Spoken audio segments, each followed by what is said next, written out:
Sup, it's Seal. Welcome to the first episode of Katawa Shoujo. This is part of a new series called Visual Friday, where we will be playing some visual novels. I'm probably gonna complete one arc of this and then play the other arcs, or like I'll play the other arcs on like a separate day of the week.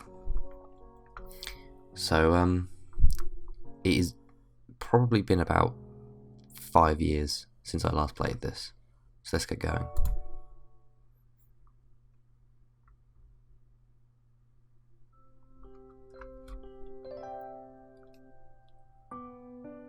A light breeze causes the naked branches overhead to rattle like wooden wind chimes. This is a popular retreat for couples in the summer. Wow. Okay, that's a word longer than 3 syllables. Whatever. The trees provide a beautiful green canopy, far out of sight of teachers and fellow students. But now, in late winter, it feels like I'm standing under a pile of kindling.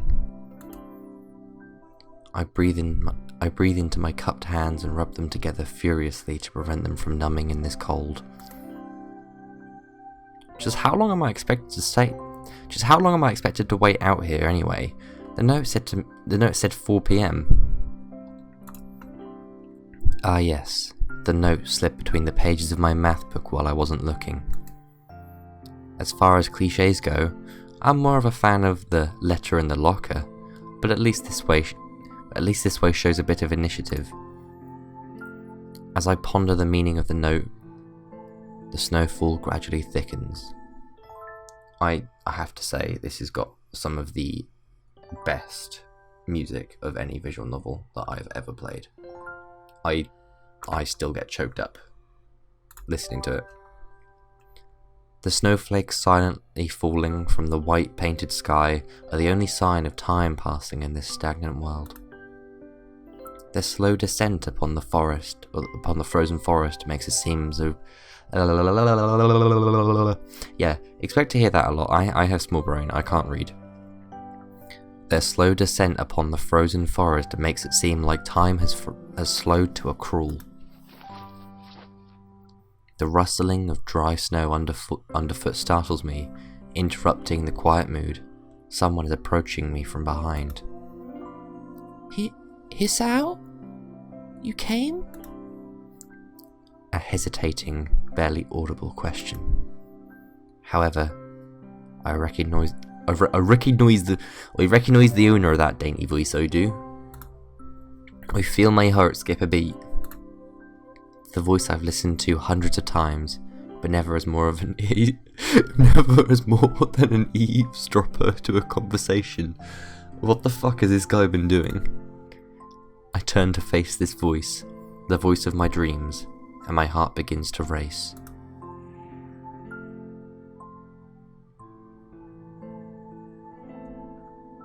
He's got an antenna. Look at him. Look at that antenna right there. I'm gonna fail that instantly. Iwanako, I got a note telling me to wait here. It was yours? Damn it. I spent all the afternoon trying to come up with a good line and that was the result. Pathetic. Yes. I asked a friend to give you that note. I'm so glad you got it. A sly? Yeah, I'm so glad you got the note, boy. A shy, joyous smile that makes me so tense I couldn't move a single muscle even if I tried.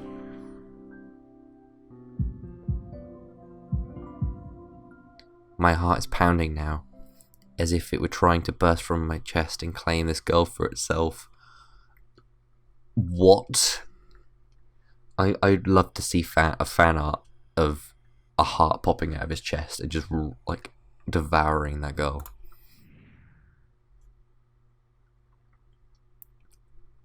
So we're here, out in the cold.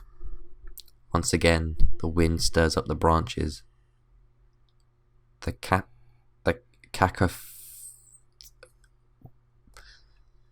The noise is music to my ears. Iwanako flinches ever so softly against the gust of wind.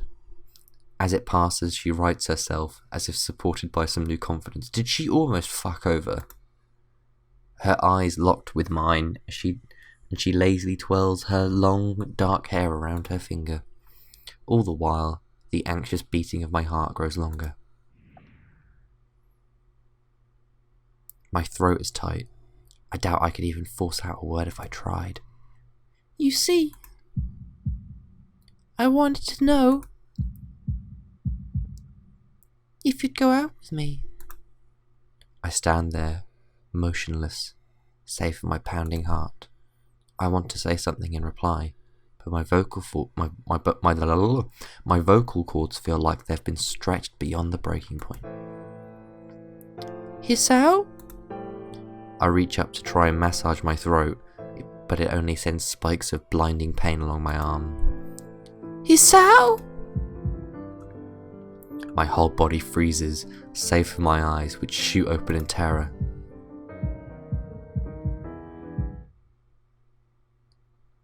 Hisao! The beating in my chest suddenly stops, and I go weak at the knees. The world around me, the canopy of bare branches, the dull winter sky, Iwanako running towards me, all these fade to black. The last thing I remember, before slipping away, are the sounds of Iwanako screaming for help, and the incessant clatter of the branches above.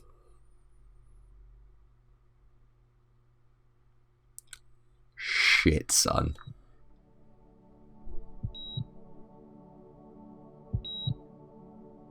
Four Leaf Studio presents Katawa Shoujo in theaters this summer. Inspiration, Raita. Writing, a bunch of fuckers. These guys were responsible for editing. These two are responsible for the god-amazing music. Art.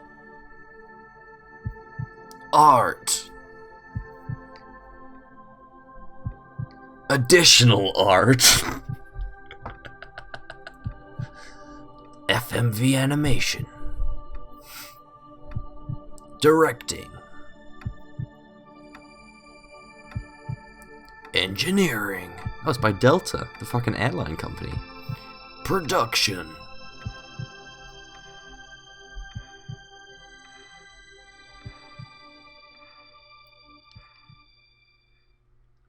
Catering. It's been 4 months since my heart attack. In the whole time, I can probably count the number of times I've left this hospital room unsupervised by one hand. That seems like an awkward sentence. 4 months is a pretty long time when you're left alone with your thoughts. So I've had plenty of time to come to terms with my situation. Arrhythmia. A strange word. A foreign, alien one. One that you don't want to be in the same room with. A rare condition. It causes the heart to act erratically and occasionally beat way too fast. It can be fatal. Apparently, I've had it for a long time. They said it was a miracle I was able to go on so long without anything happening. Probably because he probably doesn't do anything. Let's be fair for a second. He probably doesn't do anything, and that's why it's taken so fucking long for them to realise there's something wrong with him. Was it really a miracle? I guess it was supposed to make me feel better, more appreciative of my life. Well, son, it seems that you should have died ages ago, but you're still here. So good job. He really didn't do anything to cheer me up. Yeah, what? How? My parents, I think, were hit harder by the news than I was. They practically had 2 hemorrhages apiece. I already had a full day by then to digest everything. To them, it was all fresh. They were even willing to sell our house in order to pay for a cure. Of course, there isn't a cure. Because of the late discovery of this condition, I've had to stay at the hospital to recuperate from the treatments. When I was first admitted, it felt as if I was missed. For about a week, my room in the ward was full of flowers, balloons and cards. You can't put flowers in English hospitals anymore, because people might be allergic to them. Fuck off. But the visitors soon dwindled, and all the get well gifts began trickling down, and nothing shortly after. I realised that the only reason I'd got so many cards and flowers was because sending me their sympathy has turned into a class project. Oh, that is fucked. Okay, I need to turn that down a little bit. There we go. Yeah, that is fucked. Honestly, that is genuinely fucked. Maybe some people were genuinely concerned, but I doubt it. Even in the beginning, I barely had visitors. By the end of the first month, only my parents came by on a regular basis. Iwanako was the last to stop visiting. After 6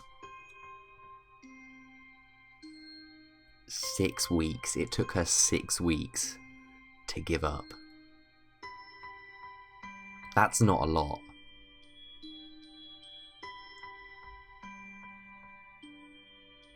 That isn't a lot. I forgot how fucked this game was, just on like an emotional standpoint. I mean, I knew I was gonna cry. I'm gonna put a cry counter in the corner when I first start crying.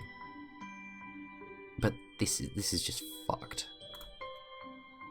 We didn't touch on the subject that was between us on that snowy day ever again. Ooh, she should have. The hospital? It's not really a place I'd like to live in.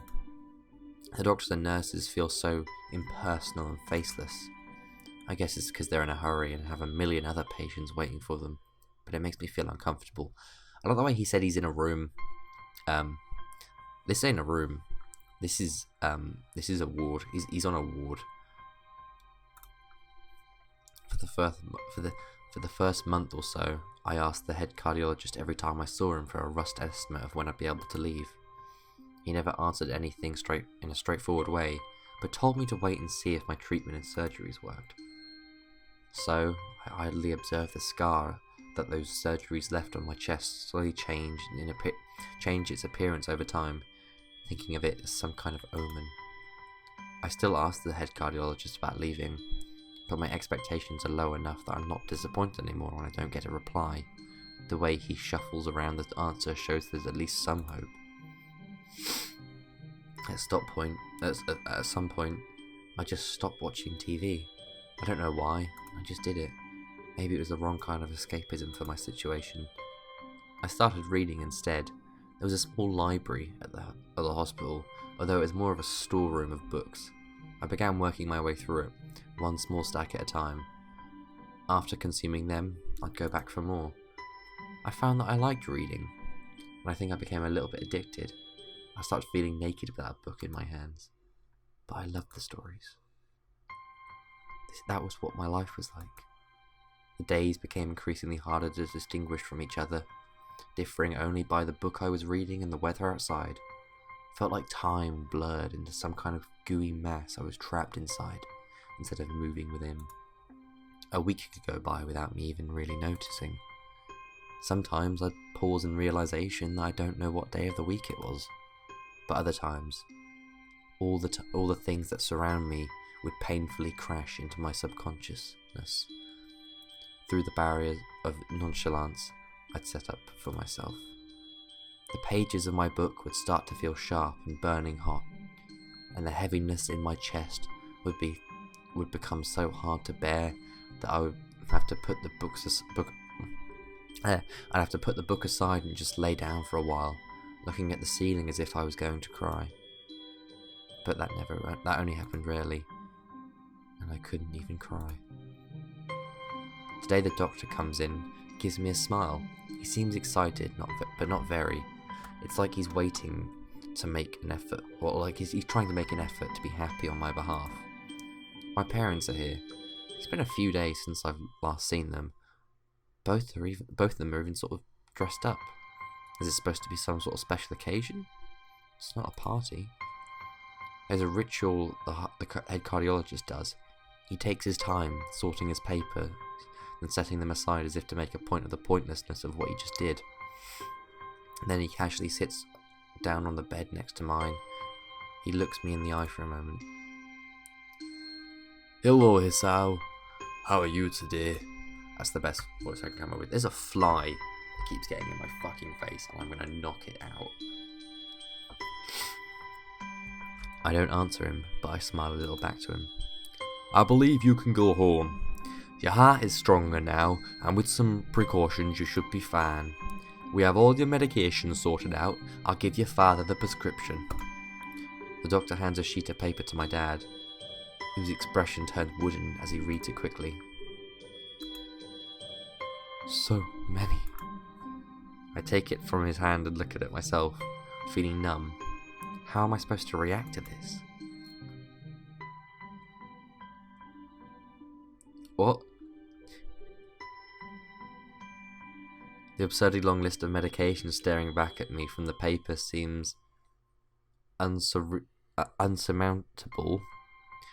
They all blend together in a sea of letters. Fatigue.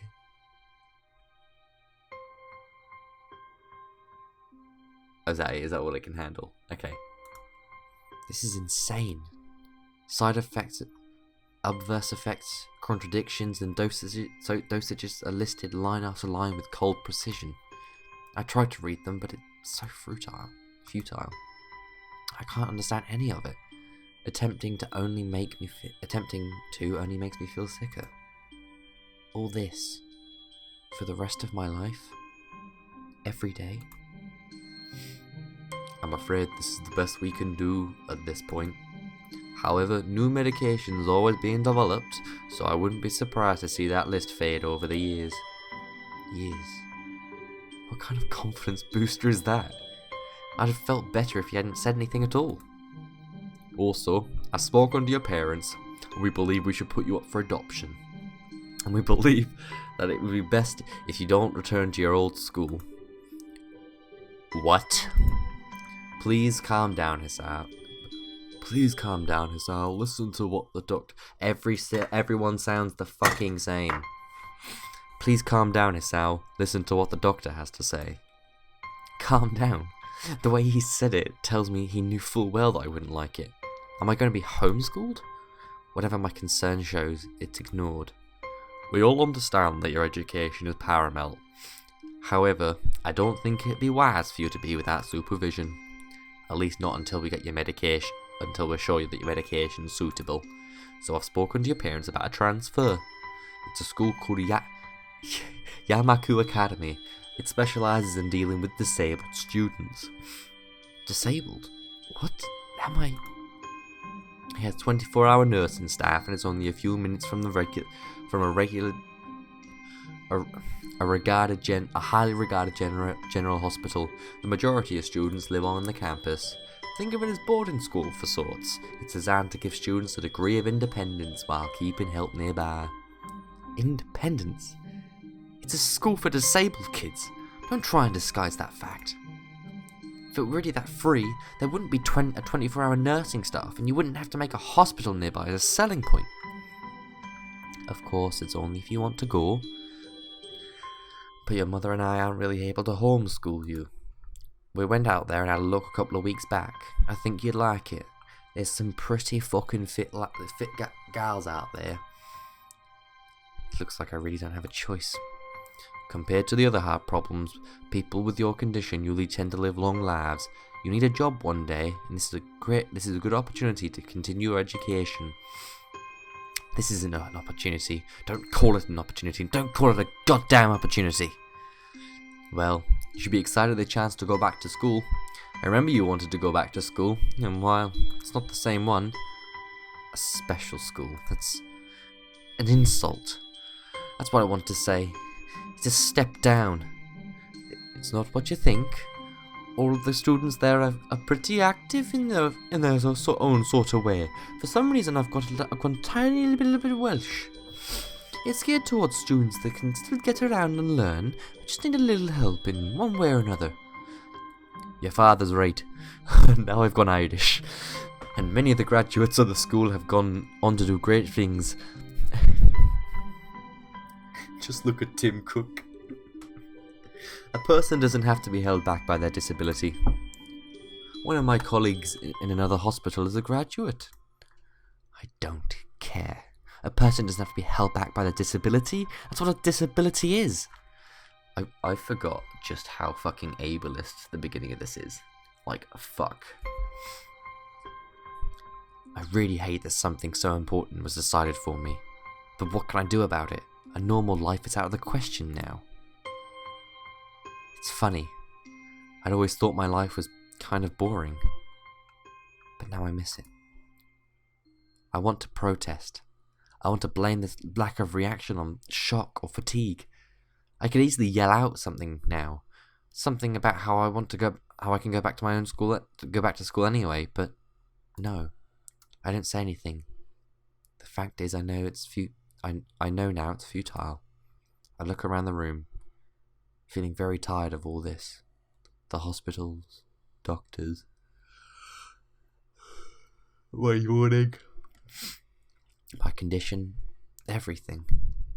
I don't see anything that would make me feel any different. There really isn't a choice. I know this. But any thought of going to a disabled school? What are those even like? As much as I try and put a positive spin on this, it's very difficult. But let me try. A clean slate isn't a bad thing. That's all I can think of to get me through this. At least I still have something. Even if it is a special school, it's something. It's a fresh start.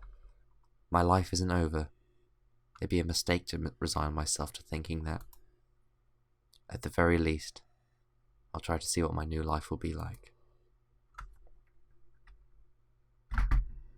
Okay.